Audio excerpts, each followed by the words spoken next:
presentation because this is life is key. Thank you.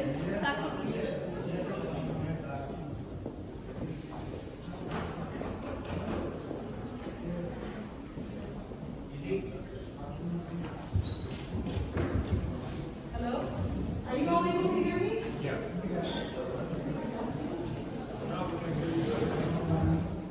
Okay, if this is a problem with my voice or anything, please raise your hand, let me know.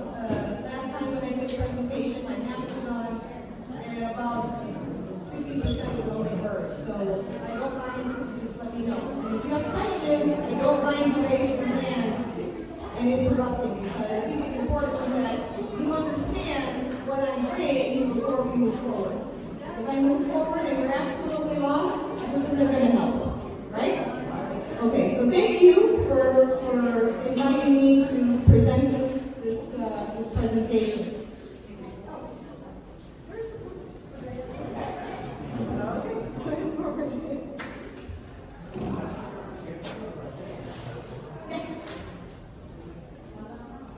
So I was asked to pick a topic concerning a health-related issue. And out of all health-related issues that I have specialties in, that I have been board certified in, that I have studied and trained in my lifetime, in my career, in my vocation, the one thing that ties everything together, including what's going on in this pandemic, is stress. Stress is happening to all of us. Stress management is where we probably don't do our best. And of course, that's not a judgment. That's the reality of what we're going through. So, my hope in teaching you all will be, what can you do to manage stress? What can you do? So we have like these objective things that we can do. Number one, of course, you see your doctor, and he or she will evaluate you and give you what's called conventional medicine. What is conventional medicine? Conventional medicine is the prescription that you're going to get. The instructions that you're going to get from your doctor that tells you, or who tells you, this is what I want you to do because there is evidence-based that tells us in this society, when you do these things, this is what helps you. Okay, so conventional medicine from here on in this presentation means the Western portion. What doctors the majority of doctors in this country are trained in their medical school and in their residencies to be able to see you in clinic and give you the prescription that's necessary with anything that is related to stress, anxiety, nervousness, gut problems, whatever that may be. There's also what exists called the non-conventional approach. What's non-conventional?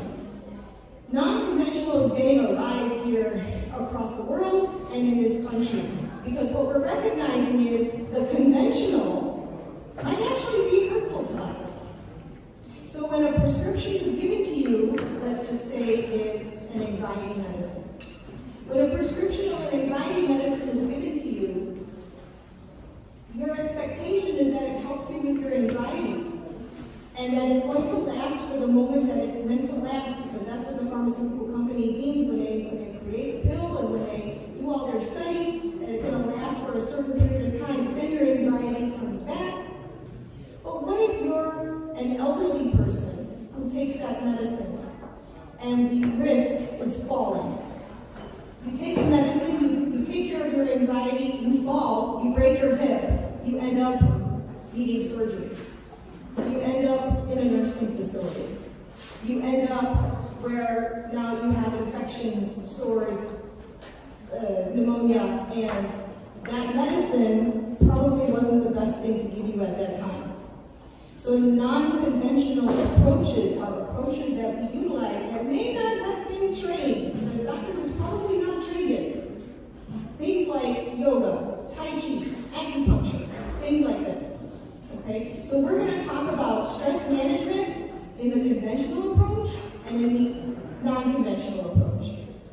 As an integrated medicine physician myself, I'm board certified in integrated medicine, and my true belief in my philosophy is look at both. See if you can integrate it together. don't just use one and shun out the other. Some people are saying, I do all things natural, and they don't do the conventional. I don't think that's a good idea. Some people say, well, I'm going to follow what the evidence base is. And yes, there are evidence-based studies and non-conventional approaches as well, but they're closed off to the non-conventional approaches, and they could have saved themselves from the side effects of the medications from the conventional approach. So my philosophy is be open-minded to both and see what your doctor says and see what the consultant says concerning these medicines and these approaches so that it tailors to help you. That's called personalized medicine. That's called, one person here may say, I get anxious and what helps me best are these things. But another person says, those things don't help me, they hurt me. I tried that. But for that person, something else works. And as long as the risks are low and the benefit is high, it's worth pursuing. Does that make sense? Because I'm trying to make it as simple to understand as possible, because not understanding this when we go forward, it's not going to be good. So is that okay? Yeah. All good. Risks and benefits to each approach. There are also risks to non-conventional medicines approach as well. Some people cannot handle acupuncture. Most people do. Some people, when you start them on herbs, they don't like it. They don't like it, their gut, it goes against whatever it is that they took, and so for them, that risk is high, if the benefit is low, chuck that, get rid of it. Okay, so the important thing about this kind of management, and dare I say, not just for stress, but for anything we're treating, always look at realistic goals. Always look at realistic goals.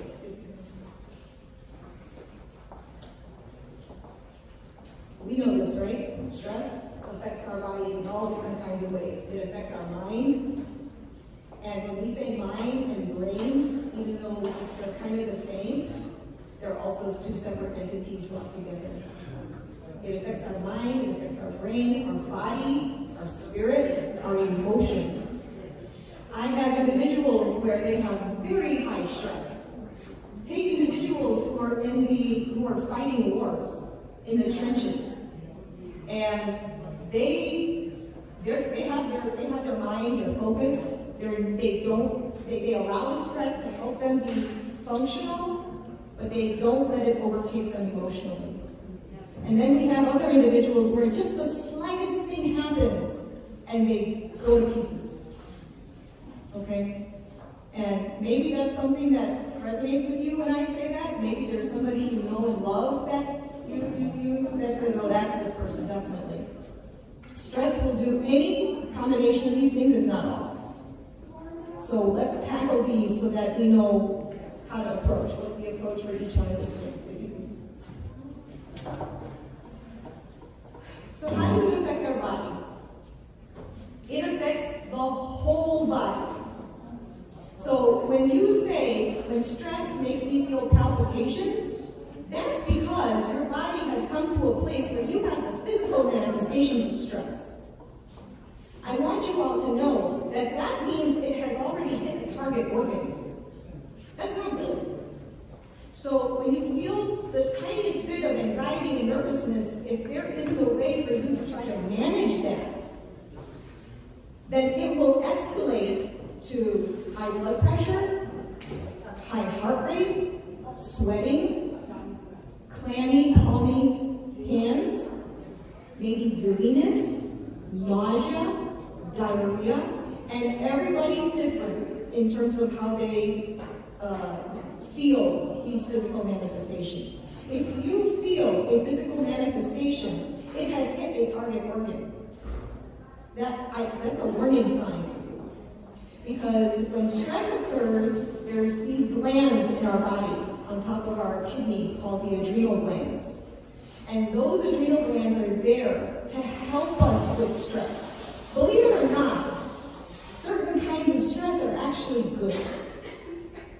When we have acute short-term stress, we get the job done, or we need to fly away from a bear or a lion.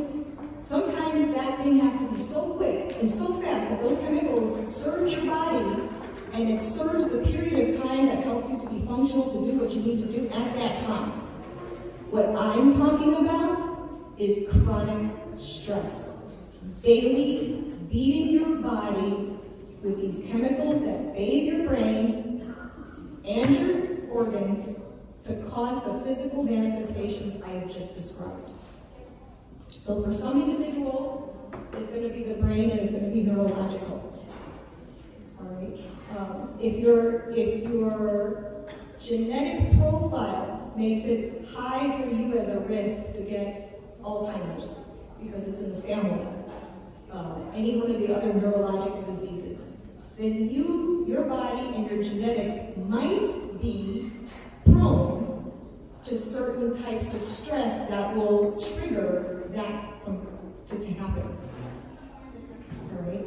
So my hope in integrative medicine, integrating the conventional and the non-conventional, is if it's meant to be because your genetics is there and we can't change that. If that's the route, stave it off. Make it until it's not going to happen until your 90s or 100. Okay? That's the best thing to do. So utilize these approaches so that you can stave off what is meant to be genetic and kind of written, as they say, written on your forehead. You have the power to be able to say, nope, I'm going to push this back, I'm going to push this back, with certain approaches that are personalized to you. It can affect the heart, the thyroid hormone. Has anybody ever heard of Hashimoto's thyroiditis? Hashimoto's thyroiditis is an autoimmune disease. An autoimmune disease means that you have cells in your body that attack your organs.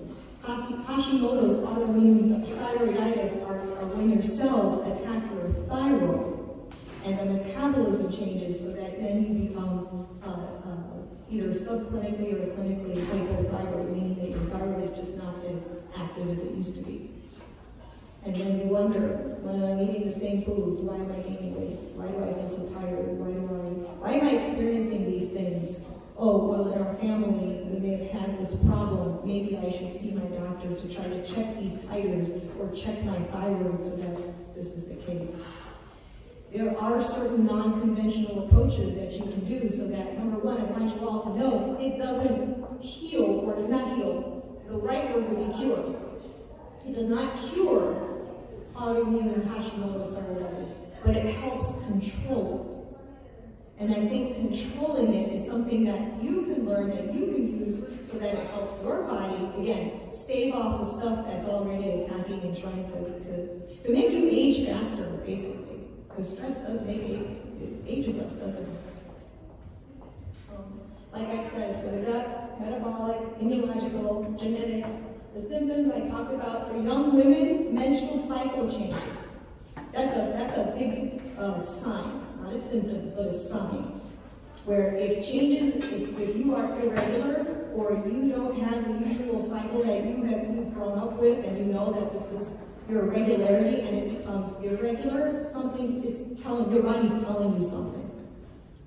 Okay? It might be something other than stress. Of course, you need a doctor to determine that, but stress can definitely cause irregularities.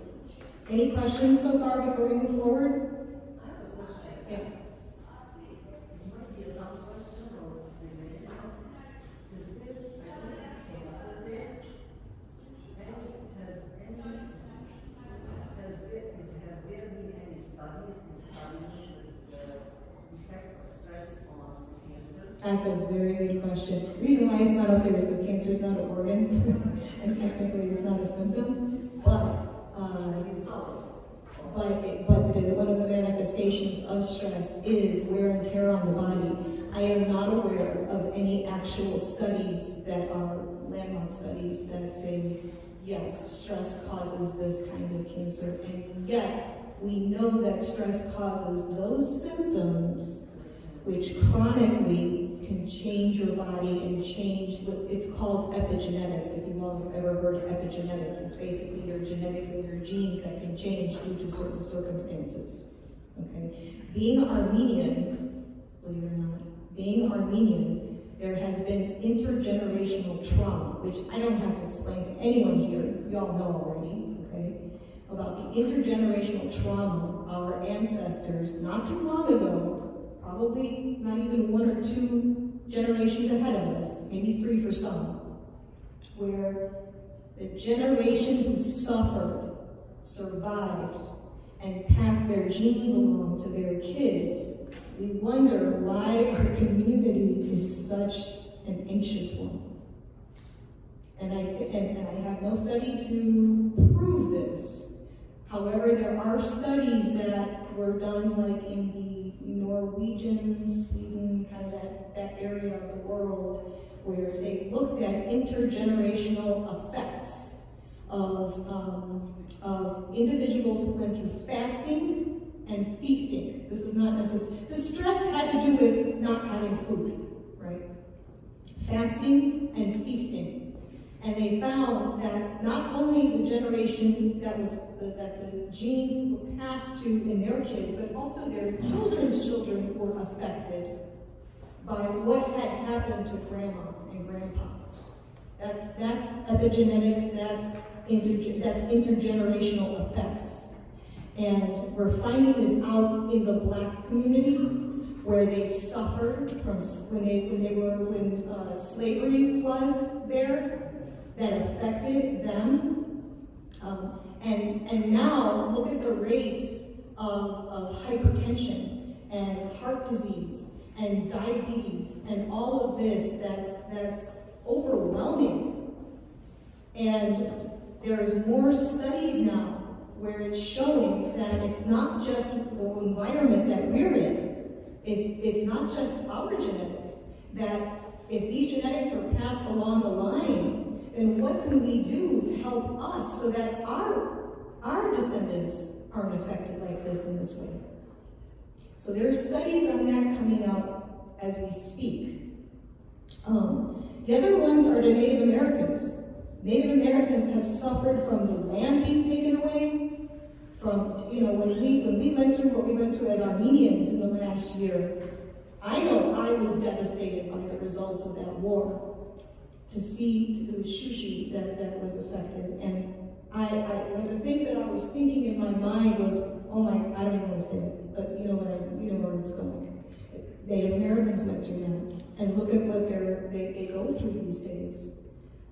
So I'm not trying to. I have to be careful because a causal relationship is something that the scientific community is very, very precise about, and it needs to be. So I certainly don't want to give the impression that this certainly caused that.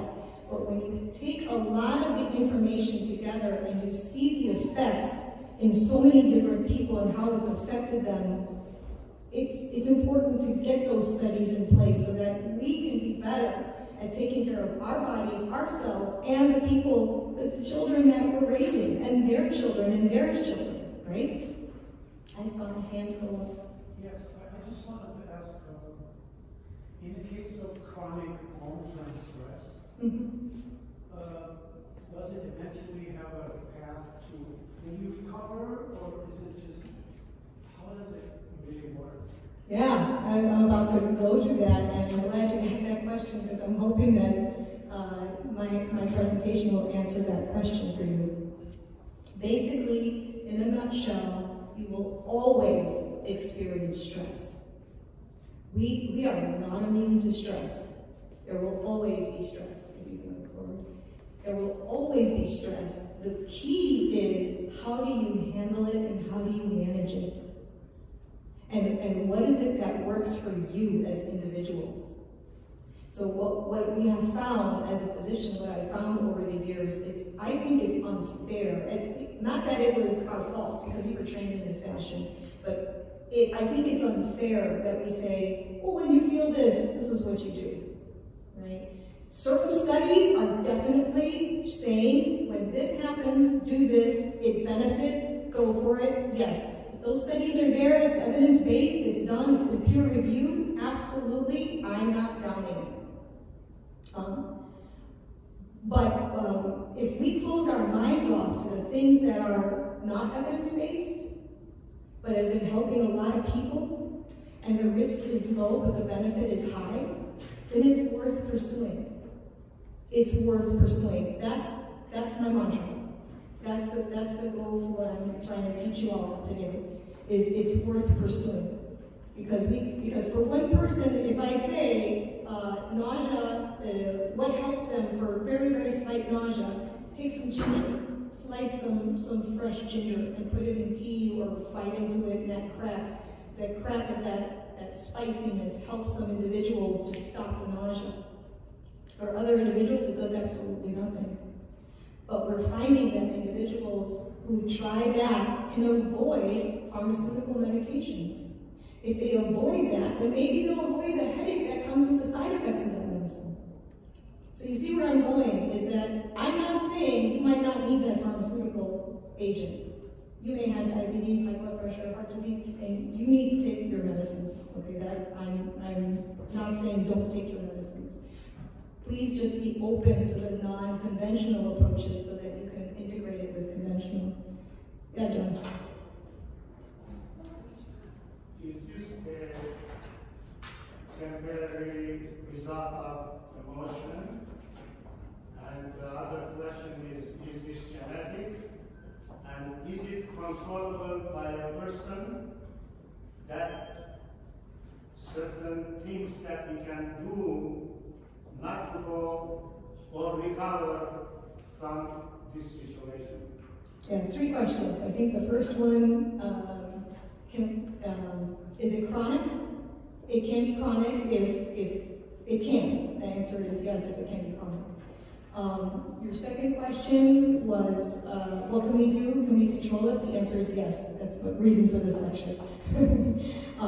I think that there are methods that we can look into that would help us so that we can control effects of stress on our bodies. And then you said the third one was genetics. Oh, that was the second one. So emotions and genetics. Emotions will always affect us in a way. There are individuals who can suppress their emotions. And I'm telling you right now, suppressing it is not the answer. Suppressing it only means that you're delaying it from coming out in a different way. And so we've had individuals where, again, I think there was a book written From Stress to Strength. They looked at NASA engineers, and those individuals were in high stress situations, and they were relatively young engineers, and they suffered from heart attacks. And what they found was that their environment was very highly stressful. And some individuals were type A personalities, somebody who had to have things done, and they had to do things this way, and they were rigid, and they couldn't change from one another, one thing versus another. So for those individuals, it was very tough for them because they're young, and here now they have heart disease. So the answer is yes, emotions can affect us negatively, but there are ways for us to try and help ourselves so that we can try to do better in managing that. Genetics is a part of it. It's not the only thing. We've had individuals, there's a book out called The End of Alzheimer's. The End of Alzheimer's. That's a book out by a doctor named Dr. Dale Bredesen. And he's doing studies where he looked at a very small subset of individuals where they looked like they were going down the road of getting advanced Alzheimer's dementia. And he did their genetic profile and told them certain things on how to change their lifestyle. It was tough. It was tough. Their spouses were the ones who said they didn't want to follow it, and their spouse was on their head. so that their spouse would follow the things that the doctor said. And they found, this is the only study that showed that you can actually reverse some of those signs and symptoms. Didn't say cure, but you can reverse some of those. So that hopefully your life, it doesn't go down the road of advanced Alzheimer's in too early a time in your lifetime. Okay, I hope that answers that. Now, this is a busy slide. Yeah, go ahead. You mentioned, I really have more questions later on, but this one, you brought up Alzheimer and dementia. Are you quite sure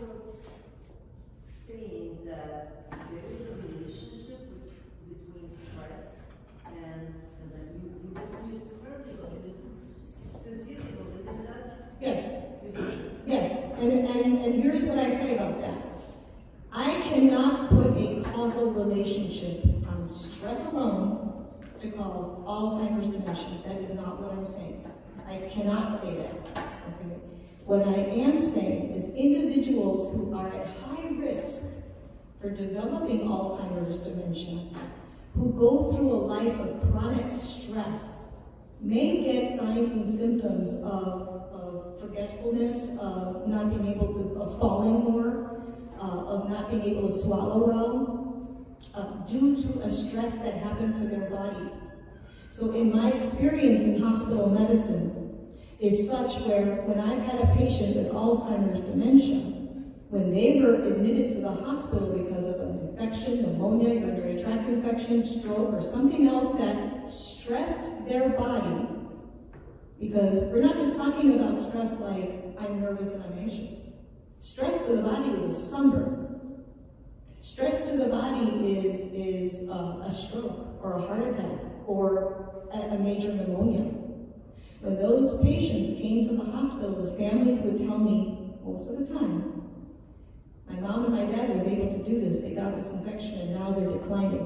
What's going on? So stress has a lot to do with that decline to that person. I want to make sure that I make that clear because I don't want people leaving here saying, oh, Dr. Salvador said stress causes dementia. That is not what I'm saying. No, I cannot make that causal relationship. There's a lot of things that go into why an individual is in that state. Genetics is one of them. Okay? And what we're finding out more and more is that it has a lot to do with our lifestyle too. Okay? So I hope that answers that.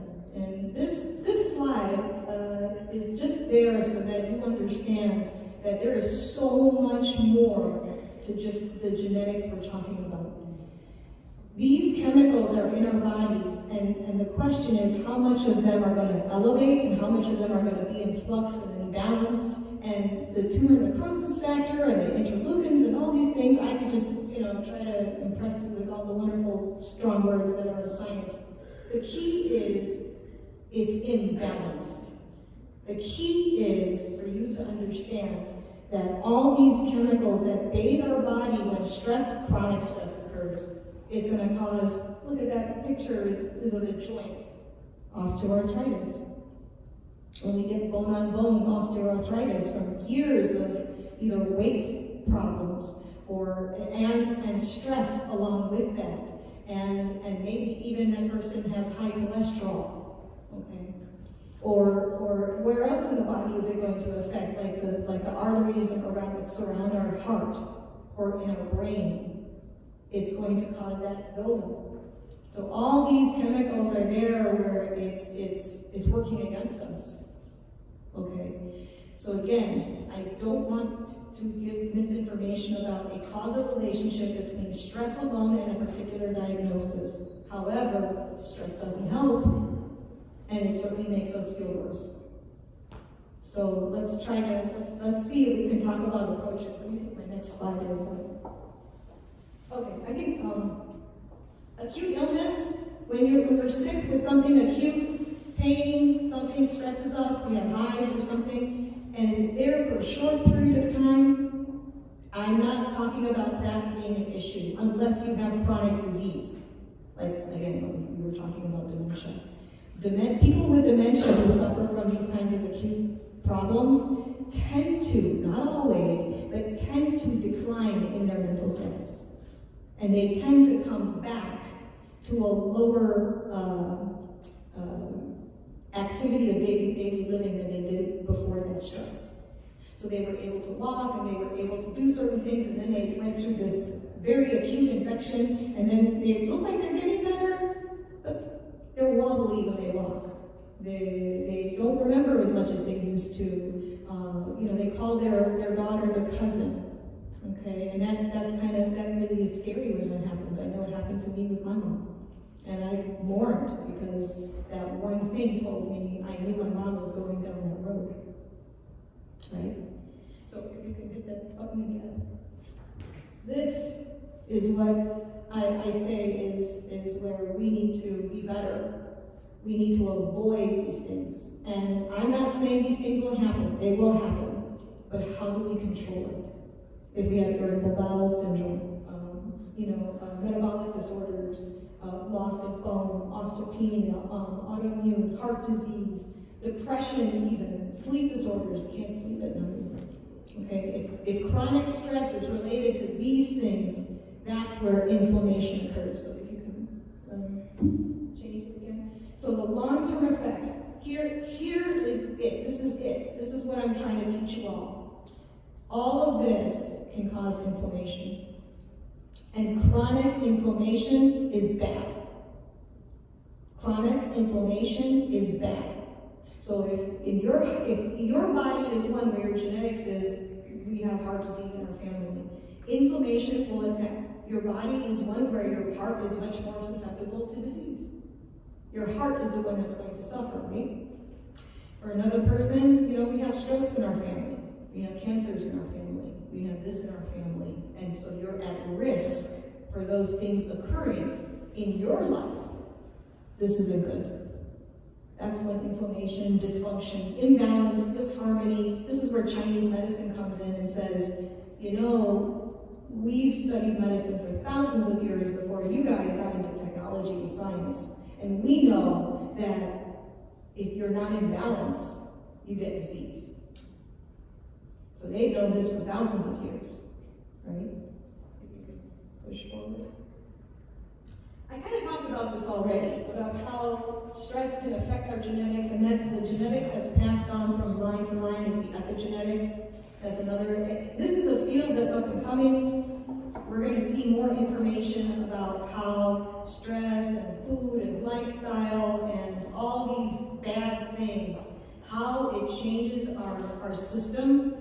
And if we're young enough, it could change it where we can pass it to our children and children's children. And again, for me, my focus has been on intergenerational trauma for obvious reasons. Mom was Armenian, and my dad was Mexican Indian. And so the Native Americans and the Armenians and other groups have been affected by very serious trauma that happened to them on a national, almost global scale. And so because of that, we're finding more studies about how it's affecting our genes, our genetics, and what we pass on. So go ahead. How do we approach this? If there's inflammation, minimize inflammation. If there's disharmony, you want to harmonize. If there's imbalance, you want homeostasis. Easier said than done. So let's go through this, because this is our goal. This is what I'm trying to teach you all, and I'm hoping that it's fruitful for you so that you can go and spread this and talk to your family members and talk to your children and talk to your doctors and look for integrative medicine physicians, because there are ways to try, and there are other approaches than just popping a pill. We talked about the conventional being pharmaceutical. We talked about non-conventional. Let's go through that. Have you guys ever heard of biofeedback? No? Biofeedback. Okay.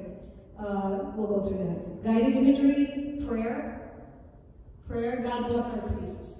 God bless our priests in all our churches, that they do what they do, not just every Sunday, but every day. If a person is sick in the hospital, if somebody at home needs a priest, because prayer has healing to it. It may not be the healing that we want physically, but there is spiritual prayer. There is spiritual healing to prayer. So prayer is one of them.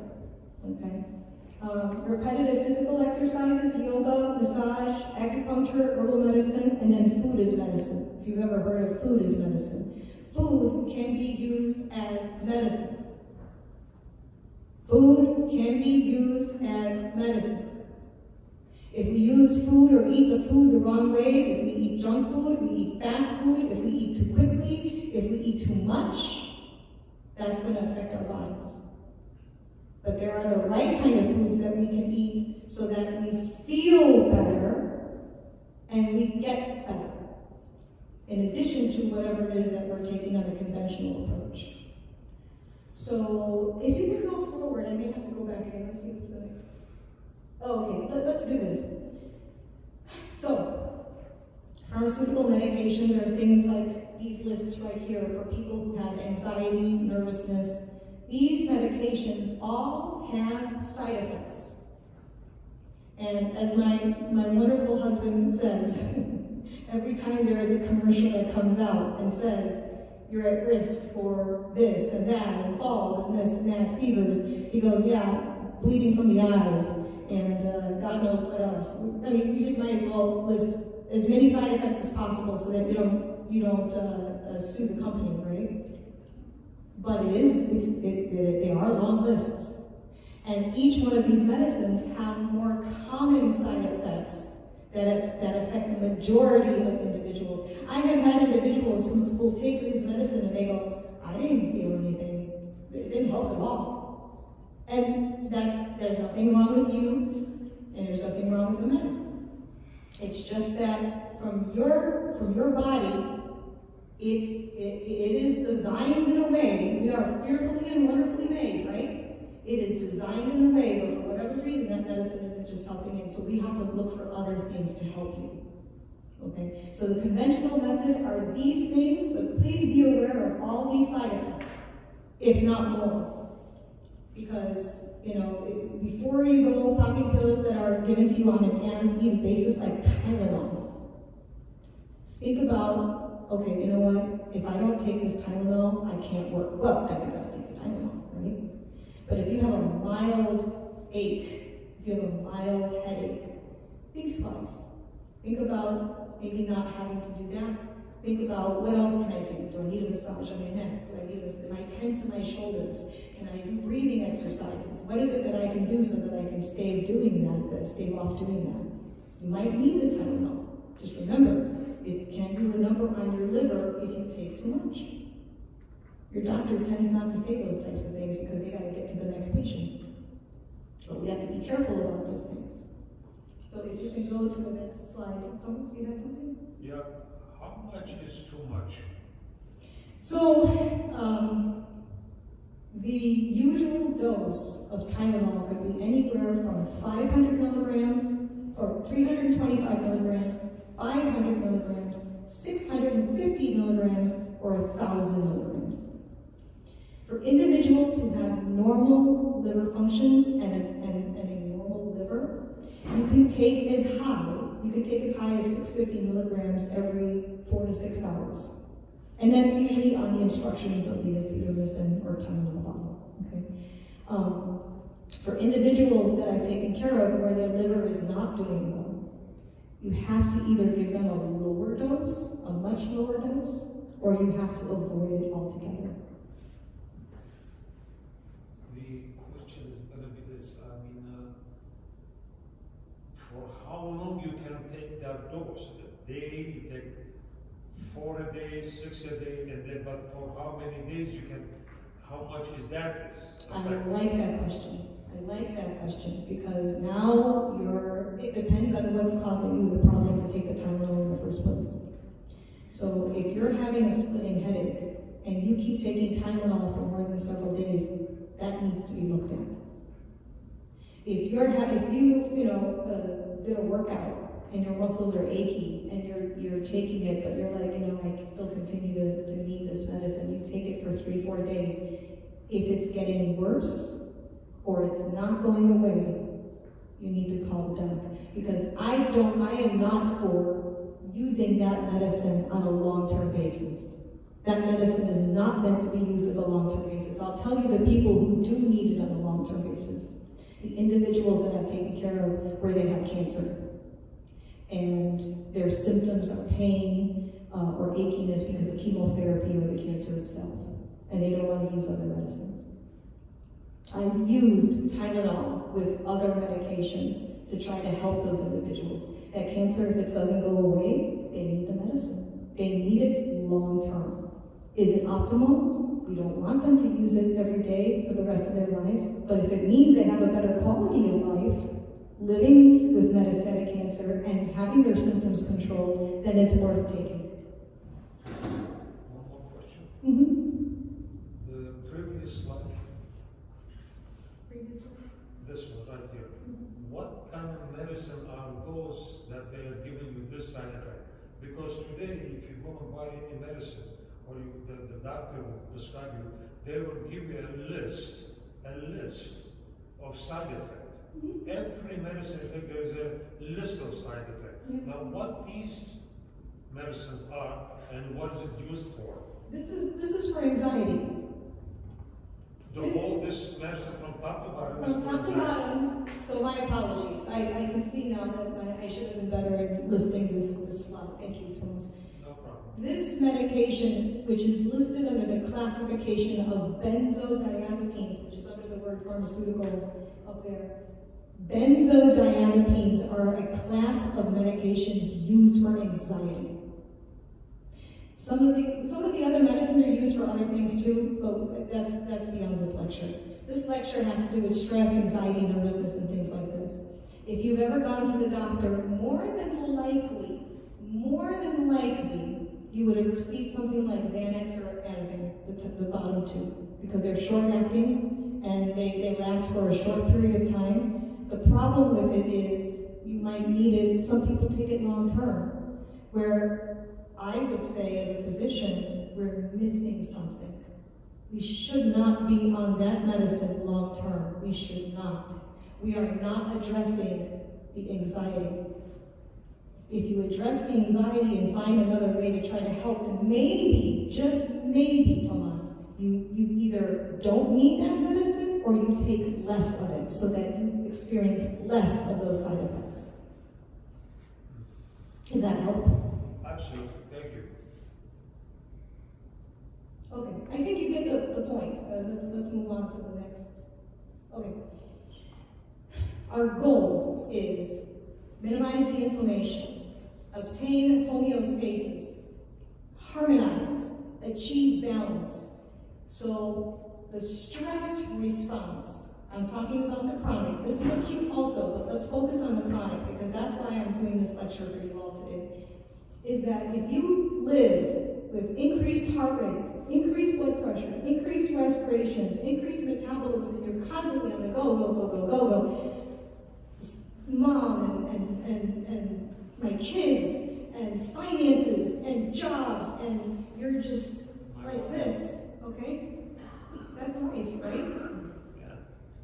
You can't live like that for too long and not be affected in some way.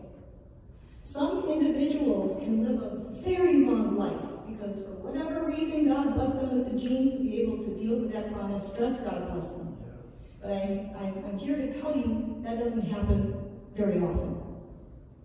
What happens more often is that we are affected by the inflammation and the stress that affects our bodies, and whatever it is that our life is meant to go down, whatever road, whatever journey, to head down with chronic disease.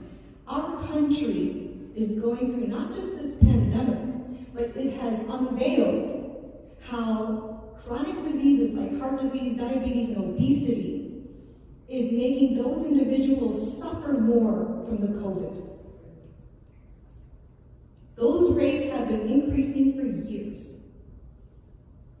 So we are at a place where if we don't do something to try to help ourselves and to get more doctors to try to help the community, population health, and all that, then we're going to continue with those rates escalating.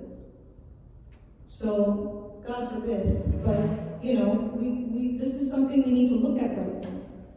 The relaxation response, that gets back to that slide that I was talking about concerning breathing. Before I go on, Salva, how much time do I have? Because I don't want to go quick. Take your time. Relaxation response, obvious. Decrease your heart rate. Get your blood pressure to a normal blood pressure. When I say decrease your blood pressure, I'm not saying to zero, okay? Normal blood pressure, so decrease it from a higher amount. Decreased respiratory rate so that it's normal. Basically get down to what is normal so that you can have a calm demeanor. I am I am one of the guilty. I'll stand here and tell you right now that there are triggers that trigger me off. And it's that Armenian Mexican You blood. don't have to say it. We have triggers. I am one of them. I am not here to lecture you as if I am some sort of sage. I am not. I am trying to help because I notice that these things are helpful. And we should be taking care of each other when it comes to this knowledge so that we can foster each other, help one another, and be more calm and more of a community of healing. So if you can go for it. How do you elicit the relaxation response? Okay, this is it. If you are comfortable doing this exercise, by all means, I'm going to invite you to do it. If you are not comfortable doing it, please don't do it. Because there are individuals, but when I'm doing this, I'm going to go through some guided imagery, I'm going to go through some thoughts. As Armenians in church, I'm assuming, of course, because I don't want to assume like I know absolutely everybody here, but if you are of Christian faith, and what I'm helping with right now is helping you, and there is no psychological trauma or trauma in the past where you can close your eyes and do some guided imagery. Please, I invite you. I want to do something right now with you all. It only takes a few minutes. Okay? If you don't think this is something that you don't like, don't do it. Just watch. Okay? For those of you who wish to participate, put your feet on the ground, like this. Back a little bit straight, so that you're not leaning and you're not doing any of these things. Okay? You be upright and close your eyes. You can stand if you wish. You can stand if you feel that that's comfortable for you. If you're comfortable with doing this, close your eyes. And I'm going to go through an exercise that is Christian mediated for healing. For us who believe in God and who believe in Christ and the Holy Spirit, the triune God, I want you to picture his throne. His throne gives light. His throne gives warmth.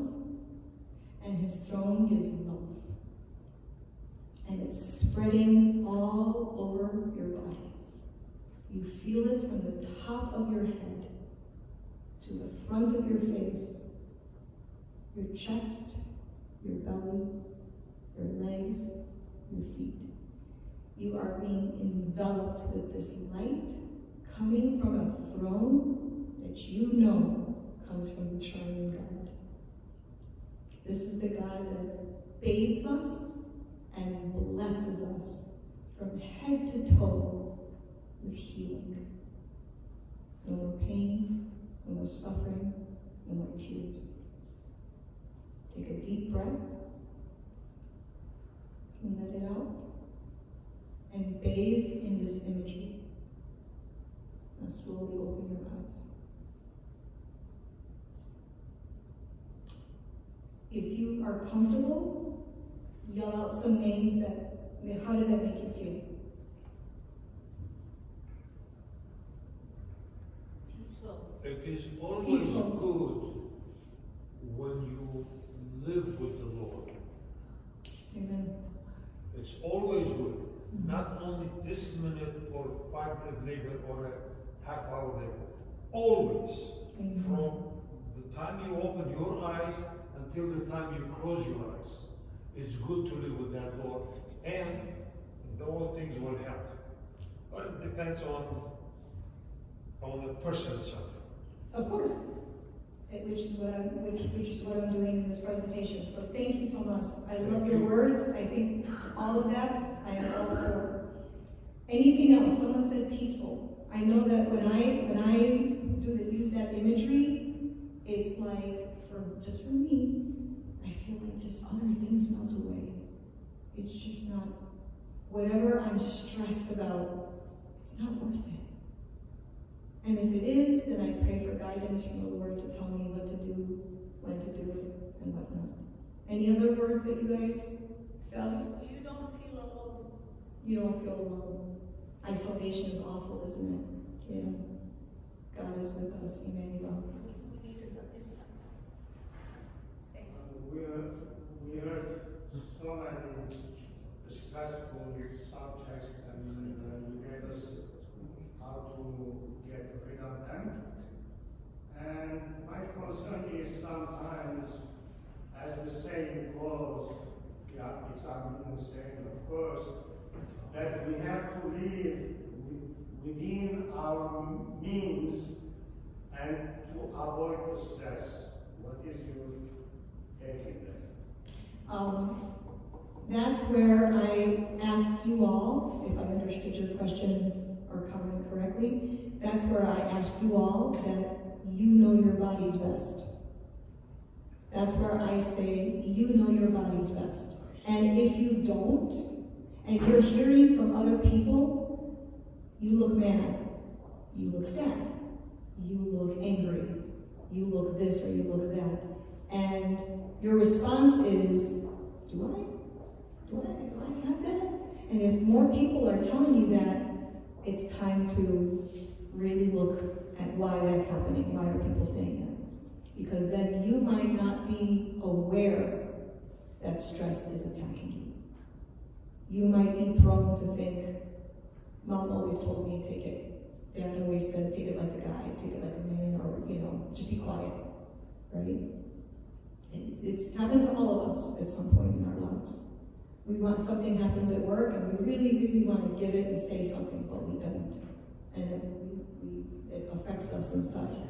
We have to use these types of things in order to help us, so that we can gain that healing. Anybody here ever tried acupuncture?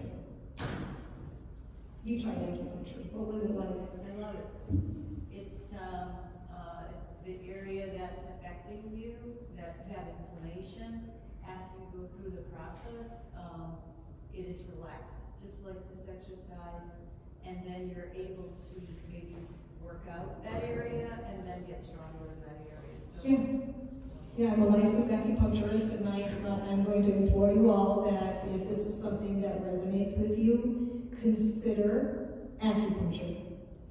The needles are very small. They are not the same kind of needles that are used to draw blood. It's much smaller than that. They are sterilized, one-time use. They're thrown away after one-time use. And most individuals that I've treated in my studies and my training, over 500 patients, they felt, as you said, relaxed and peaceful. And for the patients that came to me who were of Christian faith, I would go through these kinds of imageries with them, because it's not just the acupuncture, but it was also the imagery of Christ and God and His love and what God has done for us to save us, right?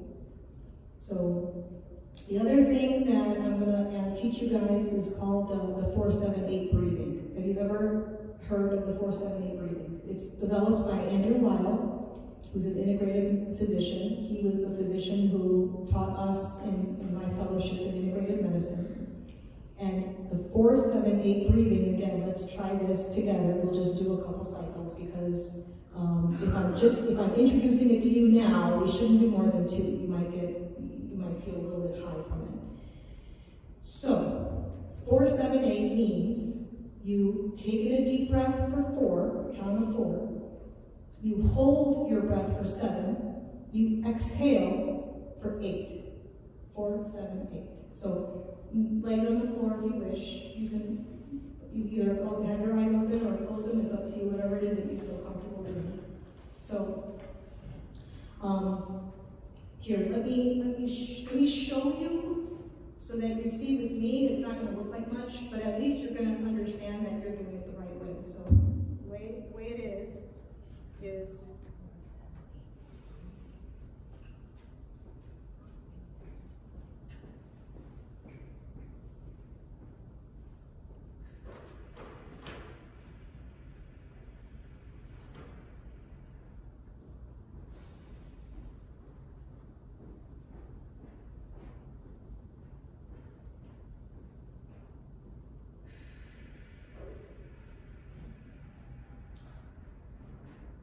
okay? I'm going to count. I can't do this and count at the same time. So I want you all, if you're comfortable doing it, give it a go. Okay, so feet on the floor. If you want to close your eyes, close. If you don't, that's fine. Count. Inhale. 1, 2, 3, 4. Hold. 1, 2, 3, 4, 5, 6, 7, 8. Exhale. 1, 2, 3, 4, 5, 6, 7, 8. Inhale. 1, 2, 3, 4. Hold. 1, 2, 3, 4, 5, 6, 7. Exhale. 1, 2, 3, 4, 5, 6, 7, 8. If you do that a couple of times, me doing it right here, I started to get just that little high that I get. And I've done it enough where I can actually go to like 4 cycles. My recommendation is start just with 2. Because it calms you like that slide that I have that said relaxation response, decreases your heart rate, helps your blood pressure, helps your metabolism. This breathing will help you with that. So if you get a trigger or you get something where you're noticing something is high, try the 4-7-8 breathing. Try the guided imagery. Try an acupuncture if you find somebody who's licensed in acupuncture. I put this up because, again, I'm talking to my tribe. And my tribe is those, you all who are Armenian, who go to church, and who believe in Jesus and the triune God. And what I've noticed about this, and our priest can help me understand, and all of us understand, if this looks familiar to you, I think it will, is that I saw this and experienced this with one of our priests during the time of before Easter, where we do the Vahej, and what do we say? Is this the sunrise service? No, this is the peace and rest services. Okay, it says it right. I read this and I was like, wow. Talk about, it's not just, we just think we're alone when we go through what we go through. When we feel anxiety and we feel pain and we feel like we're, just in that place, that not so good place, we think that we're the only ones on earth experiencing this because that's what's happening to us. But our ancestors knew these things. They experienced these things. They wrote them down. This part where it says, grant us blissful rest. What I'm teaching you all are the physicalities of trying to help yourself. But really, it has to be with Christ. It's Christian meditation. It's our spiritual belief system. It's what we look for to try to grant us blissful rest. I put this up here because in preparing for this presentation, when I read this during the services, I just felt so overwhelmed with emotion, a good emotion, that they were trying to help us so that we can pray the right way. Right? So I thought that was beautiful. That is called Chavaradamj. Yes, thank you. Thank you. Thank you, Thomas. No problem. Yeah, thank you. Unfortunately, our Western conventional training as physicians, we don't really go through this with patients. We don't really sit there and say, let's try these breathing exercises, and let's try acupuncture, and let's try these things. We're so focused on giving you that medicine and giving you that prescription, because that's how we're trained, that we close our minds off to the non-conventional. But if you all open your minds to these things, and as long as it's something where, again, the risk is very minimal and low, and your benefit is high in doing breathing exercises, guided imagery, acupuncture, and such, prayer, then please utilize them as part of your medicine, as part of your healing. And then nutritional medicine. again, I'm talking to my tribe, so I know how hard this is. I know how difficult this is. We eat baklava, and we have chorobas, and we have, what else? What else do we have? Dolma and small amounts, I know, right? Pita, right? Okay. So, I'm asking you all, please, when it comes to nutritional medicine, think about every bite you put in your mouth. When you're sedentary, you're not physically active, you eat a lot of baklava, you eat a lot of red meat, you eat a lot that has a heavy fat content in it, know that you're not helping yourself.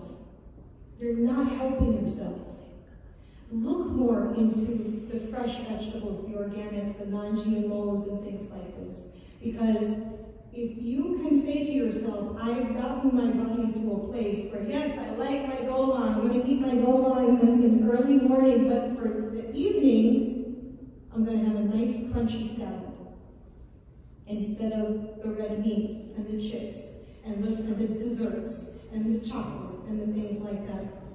There have been more studies on nutritional medicine for individuals who suffer from depression and anxiety. And what they found is that when their nutrition is better, those things are better controlled. I'm not saying it's going to get rid of the medicine if you need the medicine for depression. Somebody said something? But it will help you feel more balanced. And that's the key. Nutritional medicine is a thing. And there's more and more studies coming out. Go to the next one. It's not just what we eat, it's how we prepare it. So I know we like our barbecues, I know we like our jorobats, but please know that our enemy is advanced glycation end products. And that happens when we burn food, when we barbecue food, and when we do things to cause the chemical structure to change of that food, like certain meats or other types of foods that are actually high in carcinogens and cause inflammation. Remember, we want to minimize inflammation. So what better way to prepare? Steaming, poaching. There are spices that we, as Armenians, and also other Middle Easterners, and even Latinos or Hispanics, there are such good spices in our food. That's things that we can utilize so that when we are better in preparing them, we also try to help our bodies heal. So please, nutritional medicine is a thing. Please be aware of more of that. Sometimes we cheat, sometimes we eat stuff we're not supposed to eat. Just don't do it all the time, and don't do it every day, because that's going to hurt you. Along with stress, and along with anxiety, and along with the pandemic, the last thing we should be doing is the junk food and the processed foods and the things that are hurting our bodies. So that's the other thing. Okay, I already talked about that. You can go to the next slide. This is easily searched in either whatever search engine you use, Google being the most, I think, common. This is Dr. Weil's anti-inflammatory pyramid, where you can see in the bottom, fruits and vegetables are supposed to be the most in our body. That is supposed to, there are polyphenols and anti-inflammatory chemicals and all kinds of things that are nutritious, not just the carbs that come with the fruits and vegetables, but the vitamins and the minerals and the polyphenols and the anti-inflammatory substances that are in these foods alone are healthy for us. And the things that are up there, that are like the red lines and maybe some meats and things like this, it's in a pyramid because it's trying to tell you, do less of those. Don't do those every day. Right? The everyday ones should be closer to the ones that are on the bottom here. In fact, I'm not a big fan of pasta, quite honestly, but that's just me and my body. I know that when I eat that, I get pains in my joints. So I just don't eat it. Okay? Next slide. And in the Mediterranean diet, something that I think we all love, right? It's close to what we like to eat. This one is an easier pyramid to try to decipher because it's they have the fish and they have all this other stuff. Now, something about wine and alcohol. I have to mention this because there are studies coming out now. I know that the last pyramid had the alcohol to do minimally, and this one says you can do wine minimally. There is more studies now that say any amount of alcohol is bad. Any amount. So there are more studies with breast cancer and alcohol and other diseases and alcohol. And we used to think drinking in moderation was something that's not going to hurt you, but we're finding that it actually is not good for us at all. So minimizing it even more is probably the better thing to do. Because again, I'm not here to say end your life by eating just the most boring food in the world. I recognize that we are Armenian and we like our food.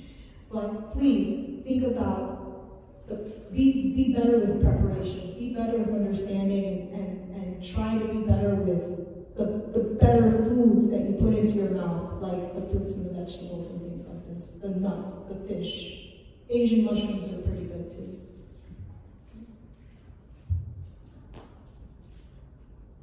I think I talked enough, but this is just the conclusion slide in terms of all the ways that we can approach chronic stress through things that are very simple, tools of which you can utilize that I've taught you. There are other things as well, but the big things that in my study, in my training that I've seen helped me and others are the guided imagery, the prayer, the breathing exercises, the acupuncture.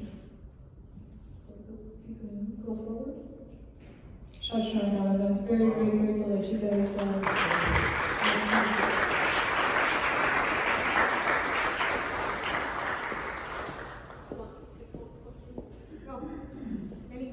Any more questions?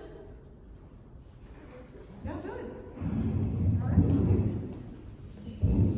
Thank you, Dr. Nooshig Salvador. I wanted to thank also Hagop Ohanyan. Thank you for live streaming. I wanted to say thank you to Debra team, but unfortunately I think their flight is soon, so they got to leave. I will text Yareskin later. And thank you for staying. And we finished for today for our lecture, but we're gonna have ARS meeting